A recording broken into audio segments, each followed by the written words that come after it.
Hey all, Bree from the No Guilt Mom podcast, and I have got a gift for you this holiday season. If you love the No Guilt Mom podcast, and I mean love the No Guilt Mom podcast, then tell us about it. Leave us a review, and you can be entered to win a No Guilt Mom gift card. All you have to do is leave a review, take a screenshot, and then simply go to noguiltmom.com/review to enter our giveaway for a free No Guilt Mom gift card, simply for telling us what you think about the podcast. It is amazing. But don't delay. Get right on this, as we're going to be giving away that No Guilt Mom gift card on December 21st. So get right on over and visit noguiltmom.com/review. Hey, I am Joanne Crone, your host of the No Guilt Mom podcast. Here at No Guilt Mom, we want to help you go from martyr to model, where you are modeling the behavior you want to see from your kids and you are showing them what a fulfilled adult life looks like, all without the overwhelm. So today fits really closely into that.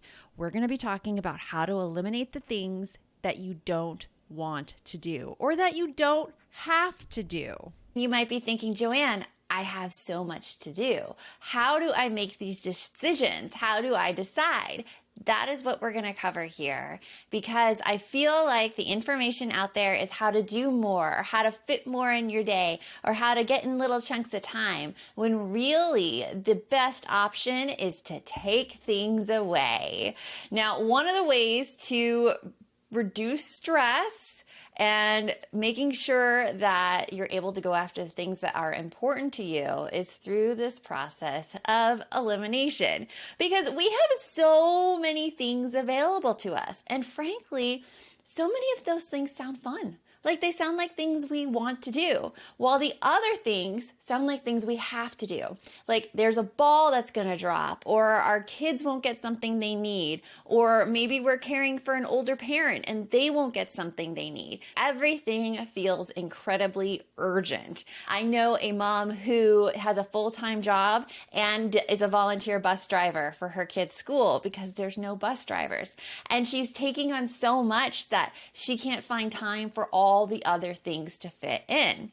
If you feel like you have a very, very full plate right now and you have no idea how to fit in, let's say, stuff for you, or maybe it's making a better connection with your partner, having date nights, having quality time with your kids, pursuing that hobby that you absolutely love, but you feel like you can't fit in the day, or you feel like you can't get in any relaxation without kids coming in to interrupt you, this is a session for you. Because I'm sure that you might have seen the metaphor of rocks in a jar. Have you seen this metaphor? It's where somebody, is usually a college professor, brings a jar to the front of the classroom. And on his desk, he has like big rocks, he has middle rocks, and he has pebbles and sand and stuff. And he asks his students, okay, how could we fit the most amount of things in this jar?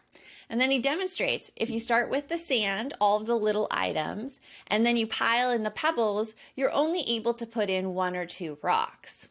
But if you start with the big rocks and they fill to the top of the jar, and then you put in the pebbles and they fill in the spaces of all those little big rocks, and then you put in the sand and it fills in those spaces and all the little sand, then you can fit more in the jar. And this is supposed to be a metaphor for how you use your time and your priorities, so that you do the big things first, and then the space that is left over, those little things, can be fit in. But there's a problem with that. Because right now, at this point in time, we have way too many big rocks. Like, those big rocks won't even fit in our jars because there's just too many of them. And we're up against this question of which big rocks can we drop? What can we eliminate? And what can we eliminate out of the pebbles and the sand to actually give us a little more breathing room, a little more space, a little more time doing the things we want to do, or discover the things we want to do? Because there are so many responsibilities that we have. So here's how you do it. First of all, it is about recognizing what's going on. If you are somebody who has a huge to-do list and you crank through that to-do list each day, and at the end of the day, you find you are just exhausted and you have no time to do anything else rather than just lay there comatose watching Netflix. I've been there. I know how it is. You are going to find this incredibly fascinating because all of our responsibilities and all of our to-dos, we need to first recognize that we are taking care of a lot of little stuff first. We're being reactionary. We're not being too intentional with our time when we do that.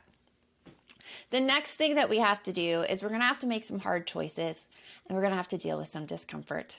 And I'm going to get more into that as we go along. So let's start with the first thing. Let's start with this. What do we want to be intentional about? And so I ask you right now, what do you value? What is the most important thing to you in your life? Is it your family and your time with your family? Is it being able to do some kind of personal creative expression? And you could do both. I know that there's a little bit of guilt there because especially if you're a mom, how dare you say that your creative expression goes above your kids, right? So there's no guilt here. You could do both. You could do both. Creative expression is a wonderful thing. It helps you be a happier person. And kids, they are a wonderful thing and they have so many joys that come with them as well.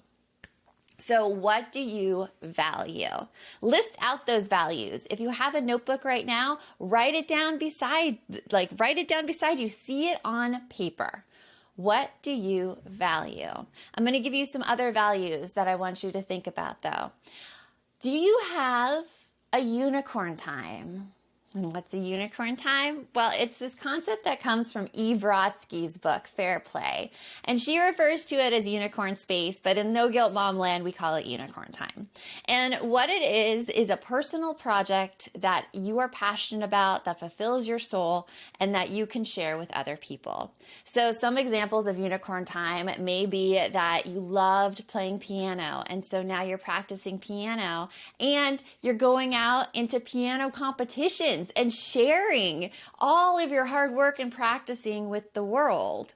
Or maybe you've always been interested in art history and you've always thought you wanted to take a class in it. And so you're going to a local community college and you're taking a class in person in art history to pursue that passion. Or maybe you're really passionate about kayaking. And so you're getting on the river with friends and you're going kayaking.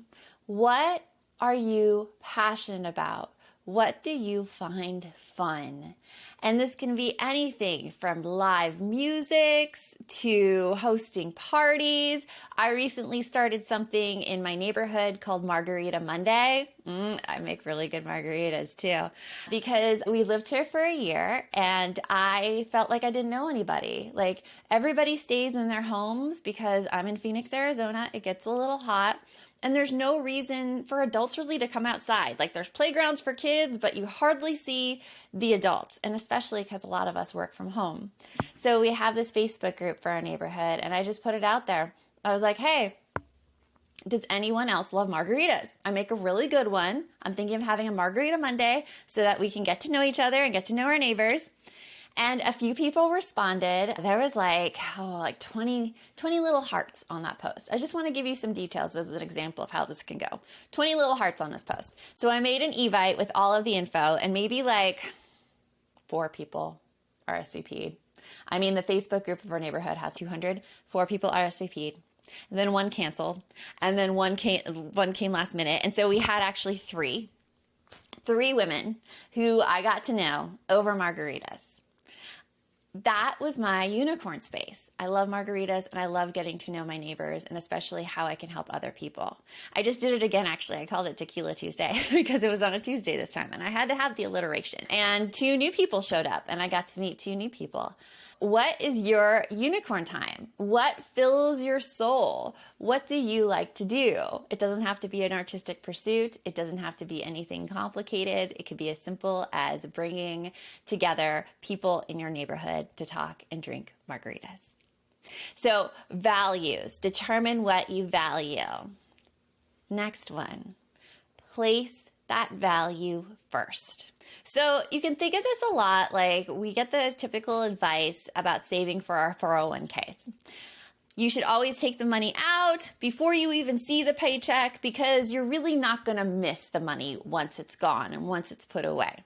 However, if you're trying to save after you see the money and after you spend the money, there's probably not going to be enough money left over to save, right? It's always how it happens. This is the same thing with your time. And I'm going to say this again.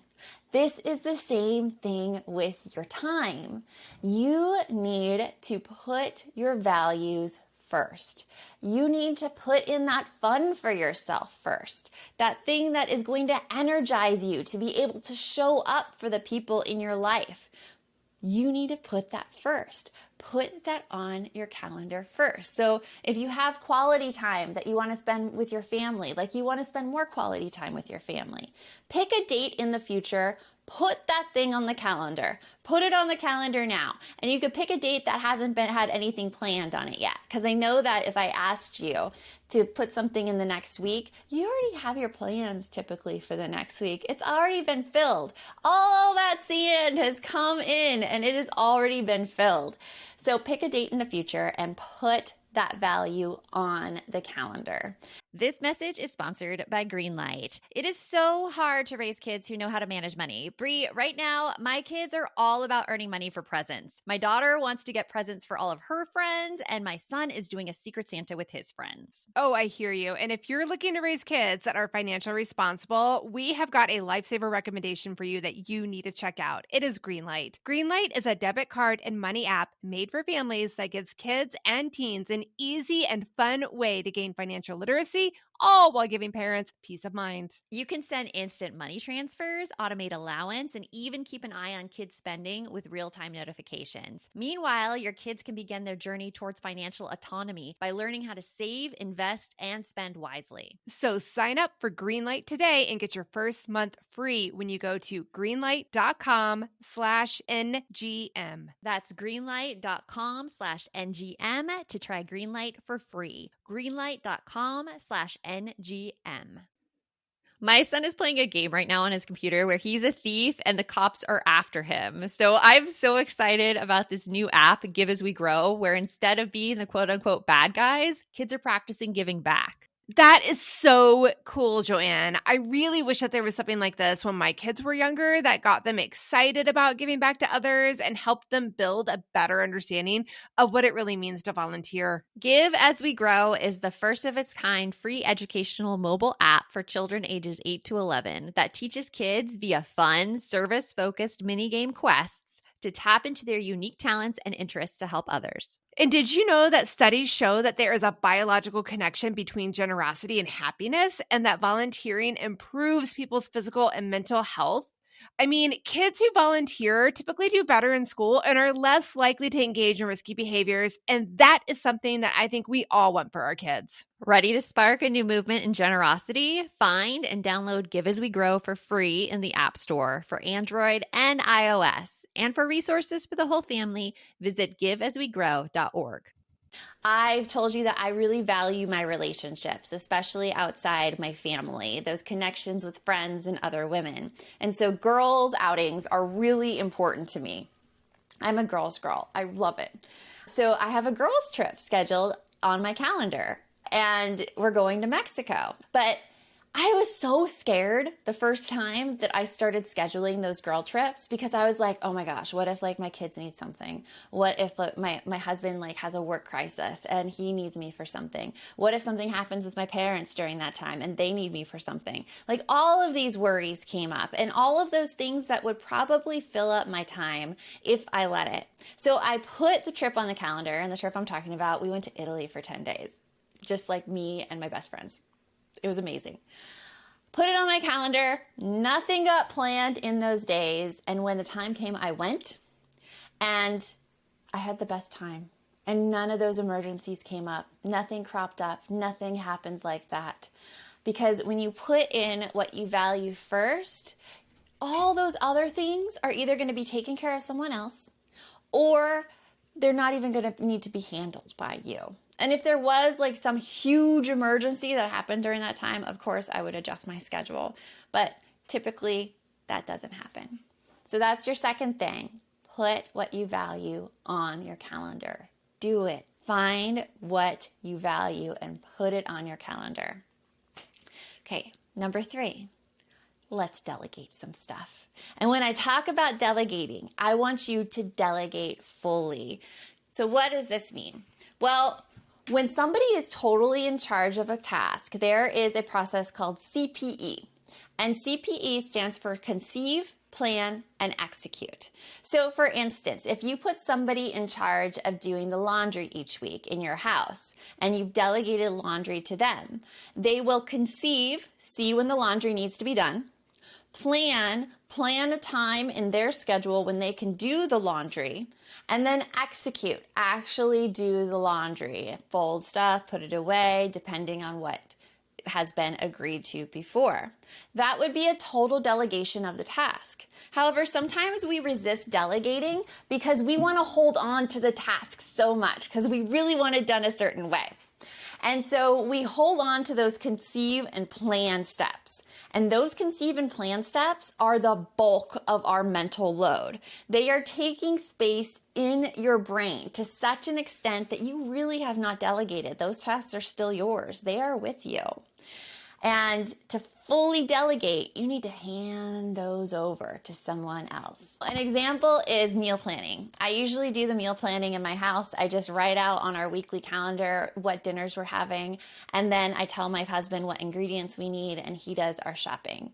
But for the past 2 weekends, I've been pretty busy with some work events that have been going on. So he's been doing the meal planning. Now, my meal planning, when I conceive and plan it, I'm like looking at recipes and I'll write on the board, I'll be like crock pot chicken chili and green chili enchiladas and margarita chicken, all of these delicious sounding things. That's how I meal plan. When my husband meal plans, and this is how it is right now in my house if you go upstairs, our meal board reads chili, steak, pork, chicken. That's it. That's it. That is how he meal plans. He meal plans just by protein. Just by proteins on that board. That's it. That is what he shopped for. And then he buys packs of veggies, the steamers packs that we could put in the microwave. And usually I like cook some rice or some carb or like a piece of bread or sourdough bread or whatever. They're very simple meals. We have salsas, we have sauces that we put on it. Might sprinkle some cheese, but it's very different than how I would meal plan. And since I delegated that task to him, that is how he chose to do it, even though it is different from my own. So when you delegate, make sure you give over the task fully. And here's another thing about delegating. You need to give people time to adapt. Because I hear a lot that, oh, I delegated this chore, but then they're coming back at me with all of these questions and they're throwing it to me again and I have to do these things. And so it's just easier to do it myself. And in fact, that would be easier to do it yourself. But you need to put in that time for adaptation, basically. We don't know how to fully teach something or fully explain something so that someone else would understand without feedback.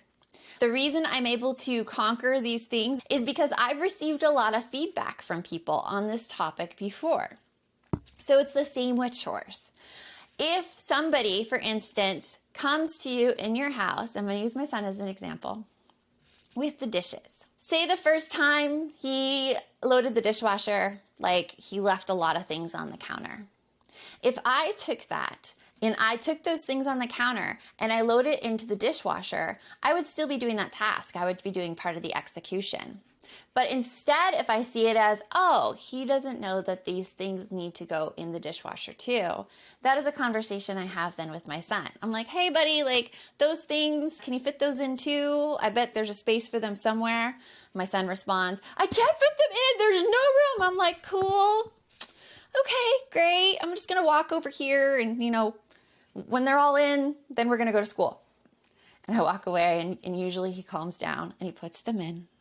and he closes the dishwasher and he gets the dishwasher running. And it was just one of those steps on the path to teaching and delegating the chore. So if you have something like that right now and the person's coming back to you with questions, they're valid questions. They just don't know how to do it yet. So that just tells you that, oh, this is the process that I have to teach. And if they come back to you, because here's another thing that happens, say you write down all the laundry instructions on the door and they don't read them. And they just come to you and they ask you the question about how to do the laundry every single time. Please don't explain it to them. You have a process for this. It's written on the back of the door. You could say, I wrote that on the back of the door. Go look there. Hopefully after a few times of that, sticking with it, they will just look on the back of the door and they will not ask you those questions any longer. But put in that time for the adaptation. That brings us to our last one. Plan for discomfort. When you start eliminating things off your to-do list and when you start delegating and when you start only focusing on those things that you value and letting some other things fall, balls are going to drop. They're going to drop and you're going to feel at first a little twitchy, a little uncomfortable. Know that that's all normal. One thing that I have delegated in my house is the trash, and my husband does that. And sometimes when the trash isn't done, it starts piling on top of the counter and I leave it. I don't take that trash out. I see that trash and I'm like, ugh. And then I have a discussion with my husband. Hey, just to be clear, that's your job, right? This is a discussion I just had a few days ago. And he's like, yeah, that's my job. That's understandable. That's my job. And he went and he did it. But sometimes those tough conversations are the things that we don't want to have. It's easier to do the task ourselves than to hold other people accountable to them. I'm going to say that again. It is easier to do the tasks ourselves than to hold other people accountable for them. But if we never hold other people accountable, we're going to be doing that task for the rest of our lives. And I don't want that for you. You have way too much to share with the world. You have way too much that you want to accomplish, that it is time that you got to focus on the things that matter to you and let other people take care of the rest. So going through that discomfort is a normal thing. And another part of it is dealing with that mindset around the discomfort. Because you hear that word consistency. Do you ever tell yourself, I'm not a consistent person? I'm really bad with consistency, right? You're not alone with that.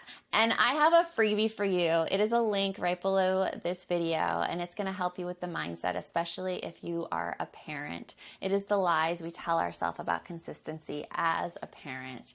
And some of the things in there, I hope, will be light bulbs as of things that you can do differently and things that are going to help you through this process of letting go, eliminating things, and ultimately being able to do what you enjoy more.